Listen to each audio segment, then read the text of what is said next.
बेनज़ीर, आपसे आगाज़ करेंगे डिस्कशन का, और आपका क्या एनालिसिस है सुप्रीम कोर्ट के फैसले पर, आपकी क्या राय है? अच्छा मुबशर, मुझे आप थोड़ा सा आज टाइम देंगे क्योंकि जी। मैं एक और बड़ा अहम इशू है, इस पर थोड़ा सा बात करना चाहूँगी आपके इस सवाल का जवाब देने से पहले। हमारी जो रियासत है उसने फैसला किया है कि ईद के बाद जो अफ़गान मुहाजिरीन हैं जिनके पास अफ़गान सिटीज़न कार्ड है, मतलब एक लीगल डॉक्यूमेंट है, उनको भी मुल्क से निकाला जाएगा। आपको याद है कि हमारे जो निगरान वज़ीर-ए-आज़म थे, वो अक्सर कहा करते थे, नहीं हम सिर्फ़ वो जो अनडॉक्यूमेंटेड रेफ्यूजीज़ हैं, अफ़गान मुहाजिरीन हैं, सिर्फ़ उनको निकालेंगे, जो डॉक्यूमेंटेड हैं, उनको हम मुल्क से नहीं निकालेंगे। लेकिन अब ये फैसला किया गया है कि उनको भी ईद के बाद जो दूसरा मरहला है, उसमें निकाला जाएगा, उसके बाद एक तीसरा होगा। तो मैं सिर्फ इस बात का, क्योंकि हमारे खैर वैसे हमारे निगरान वज़ीर-ए-आज़म जो थे वो अक्सर काफ़ी मामलात पे झूठ बोलते थे, ये इनका एक और झूठ पकड़ा गया है। लेकिन मैं इसकी बात इसलिए कर रही हूँ क्योंकि हमें अक्सर कहा जाता था कि हमारे मुल्क की मईशत ठीक हो जाएगी, दहशतगर्दी ख़त्म हो जाएगी और कम हो जाएगी अगर इन लोगों को हम निकाल देंगे, जो गरीब मुहाजिरीन हैं, रेफ्यूजीज़ हैं। लेकिन हम तकरीबन 5 लाख लोगों को निकाल चुके हैं। और अभी तक मुझे नहीं पता, या आप मुझे मुबशर शायद बेहतर बता सकते हैं कि हमारी क्या मईशत ठीक हुई है, क्या दहशतगर्दी के वाक़यात में कमी आई है, और अब हम तकरीबन 8 लाख लोगों को और निकालने लगे हैं मुल्क में, जो बिल्कुल गरीब हैं, जिनके पास कुछ नहीं है, और उनको वापस हम अफ़गानिस्तान भेजने जा रहे हैं। आपके सवाल के जवाब पे आ जाते हैं। देखिए, मेरे ख़्याल से ये जो फ़ैसला आया है, ये 2 लिहाज से बहुत अहम है। एक तो यहाँ पे बात होती है फेयर ट्रायल की, और इसमें बताया जाता है कि 2018 में एक सीनियर जज को फेयर ट्रायल और ड्यू प्रोसेस नहीं मिला। ये बहुत अहम इसलिए है, सिर्फ जस्टिस शौकत सिद्दीकी के लिए नहीं, बट आपके, मेरे और अवाम के लिए भी, कि अगर एक सीनियर जज को फेयर ट्रायल नहीं मिल रहा तो हम क्या एक्सपेक्ट कर सकते हैं। तो मेरे ख्याल से उस गलत फैसले को इस फैसले ने दुरुस्त करने की कोशिश की है। दूसरी जो, और यहाँ पे उन्होंने लिखा है कि एक ही हेयरिंग की गई और एक ही हेयरिंग में जस्टिस शौकत सिद्दीकी को बुलाया गया और उसके 10 दिन बाद फैसला कर दिया गया कि इनको निकालना है।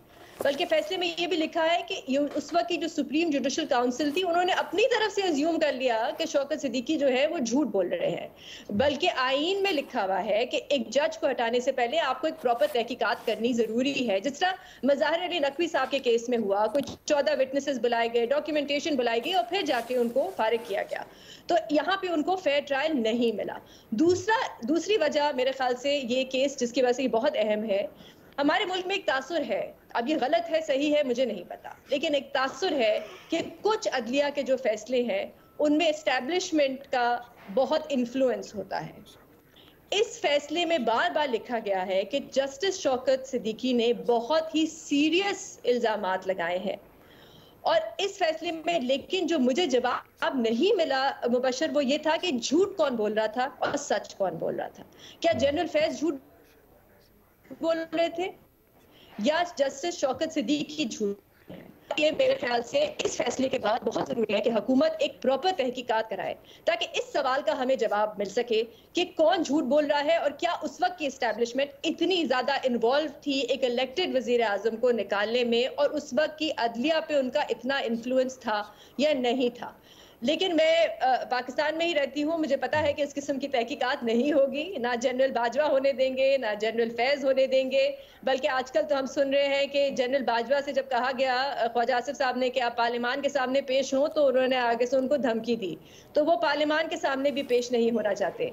एक लाइन पे मैं बस एंड करना चाहूंगी, जो ख्वाजा आसिफ साहब ने शाहजेब के शो पे कहा, मुझे बड़ी अच्छी लगी। उन्होंने कहा कि इस मुल्क में सब हुक्मरानी करना चाहते हैं लेकिन अपना एहतसाब कोई नहीं होने देता। तो मैं फिर कहूंगी कि बहुत जरूरी है, अगर ये दोनों इदारे अदलिया और एस्टैब्लिशमेंट चाहते हैं कि उनमें एतमाद बहाल हो अवाम का, तो इसकी एक प्रॉपर तहकीकात हो ताकि पता चले कि कौन सच बोल रहा था और कौन झूठ बोल रहा था और हकायक क्या थे। एजाज, आपको भी यही लगता है? आपकी क्या राय है सुप्रीम कोर्ट के इस फैसले पर? बशर, बहुत बहुत शुक्रिया। जो बातें बेनज़ीर ने कही हैं ब्रॉडली वो बिल्कुल दुरुस्त है। मैं इस सारे प्रोसेस को ज़रूर डिस्कस करना चाहूँगा। बेनज़ीर ने तो बात की हमारी मिलिट्री इस्टेब्लिशमेंट की, लेकिन सबसे जो पहला सवाल आयद होता है, या सबसे पहला जो दरवाज़ा है इंसाफ का, अगर military establishment at that time involve थी, जो कि उसके फुटप्रिंट नज़र आते हैं, फैज़ हमीद साहब के फुटप्रिंट नज़र आते हैं, उस वक्त की जो इंटेलिजेंस है उसके फुटप्रिंट नज़र आते हैं, तो वो कौन सा फोरम था जहां से जस्टिस शौकत अजीज सिद्दीकी साहब को इंसाफ मिल सकता था? वो अदलिया थी। अब अदलिया ने क्या किया? सीक्वेंस क्या है? सीक्वेंस ये है कि जस्टिस शौकत अजीज सिद्दीकी पिंडी में जाते हैं 2017-18 में, और वहां पर जाकर एक स्पीच करते हैं, और वहां पर जाकर कहते क्या हैं? वो जाके वहां पर कहते हैं कि जो बेंच है इस्लामाबाद हाई कोर्ट का, वो बेंच तश्कील करने के लिए आईएसआई जो है वो दबाव डालती है, और आईएसआई की मर्जी के ऊपर वो बेंच बनते हैं। ये जनरल फैज हमीद, आप याद रखें कि ये वो दौर है जब जनरल फैज हमीद आईएसआई में है और वो डीजीसी है। अब कानून इसमें क्या कहता है?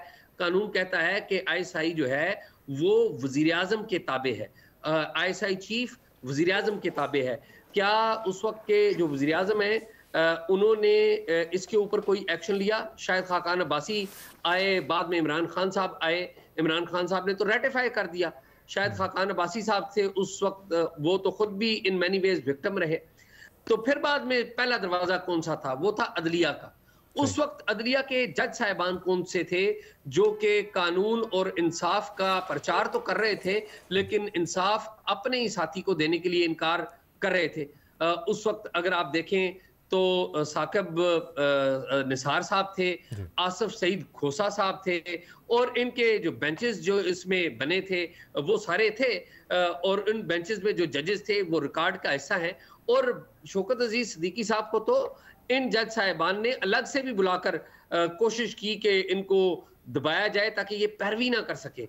तो मेरा ये ख्याल है कि ये जो बात करनी है कि जी हम उस वक्त की जो इस्टेब्लिशमेंट है, मिलिट्री इस्टेब्लिशमेंट है, उसको लाएं और अकाउंटेबिलिटी करें। हमने वो करके भी देख ली, जनरल मुशर्रफ की अकाउंटेबिलिटी करने की भी कोशिश करके देख ली, नतीजा क्या निकला? एक और जो सिविलियन हुकूमत है वो निकल गई थी। उस वक्त के जो प्राइम मिनिस्टर हैं वो इसी चक्कर में तो निकले थे। सबसे पहला क्या है कि हर जो पावर का जो हर घर है वो अपना घर ठीक करे। अदलिया को सबसे पहले अपनी अकाउंटेबिलिटी करनी पड़ेगी। इफ्तिखार मोहम्मद चौधरी साहब के ऊपर बहुत सारे इतराजात किए जाते हैं, लेकिन इफ्तिखार मोहम्मद चौधरी साहब ने एक काम जरूर किया था जिसपे उनकी तारीफ जरूर बनती है, और वो काम क्या था? उन्होंने एक बॉटम लाइन रख दी थी कि जो पीसीओ के जजेस हैं जिन्होंने 2007 में पीसीओ लिया है, वो जजेस अब पीसीओ का दरवाजा बंद हो जाए। उसके नतीजे में जो जजेस आए वो भी हमने देख लिए। ये साकिब निसार साहब आए और मुजाहिर नकवी साहब आए और बहुत सारे जजेस आए जो कि in many ways Iftikhar Mohammad Chaudhry साहब ही उनकी तैनातियों में बड़ा अहम किरदार, कलीदी किरदार रहा, बाद के जो जजेस थे। लेकिन सबसे पहले मेरे ख्याल में एहतसाब, हम बड़ा अच्छा लगता है हमें कहना कि जी वो फलाने आर्मी चीफ को भी बुला लें, फलाने डीजीआईएसआई को भी बुला लें। क्या आप बुला सकते हैं?